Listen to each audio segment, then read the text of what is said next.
کہتے ہیں میں نے سنا تھا کہ نافرمان کی روح بہت مشکل سے نکلتی ہے اور جو نیک لوگ ہوتے ہیں ان کی روح آسانی سے نکلتی ہے.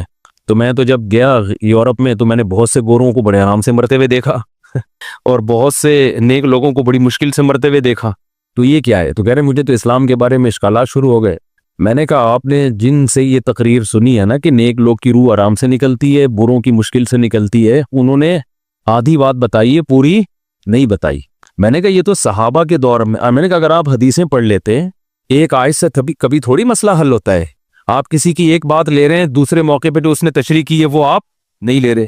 میں نے کہا معاذ اللہ، اگر کسی کی کوئی موت کی کسی کو بہت تکلیف ہو رہی ہے، یہ اس معاذ اللہ اس کے برے ہونے کی علامت ہے، تو یہ تو پھر کفر ہے.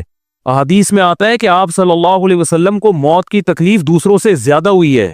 آپ صلی اللہ علیہ وسلم فرمایا اوعکو کما یوعکو رجلان منکم، مجھے بخار میں اتنی تکلیف ہوتی ہے جتنی تم میں سے 2 آدمیوں کو ہوتی ہے.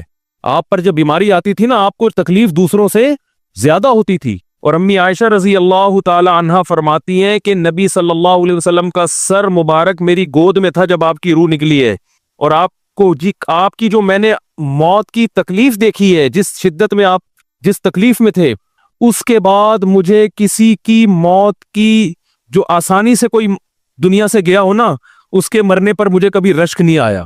رشک کا کیا مطلب؟ کہ بھئی یہ اتنی آسانی سے چلا گیا تو اس کا مطلب یہ زیادہ اچھا تھا، اور معاذ اللہ آپ صلی اللہ علیہ وسلم کے اعمال کم تھے، تو یہ تو ممکن نہیں ہے نا. کہتے ہیں مجھے کبھی کسی پہ رش نہیں آیا کہ آرام سے مر گیا تو بہت نیک ہوگا. ٹھیک ہے نا، بہت مشکل ہے سمجھانا. امی عائشہ فرماتی ہیں کہ یعنی امی عائشہ کی حدیث کا مفہوم بیان کر رہا ہوں کہ نبی صلی اللہ علیہ وسلم کی موت کے وقت جو تکلیف کی حالت تھی، اس کو جب سے میں نے دیکھا ہے، تو امی عائشہ کی بات کا خلاصہ یہ ہے کہ اب اگر میں کسی کو دیکھتی ہوں نا کہ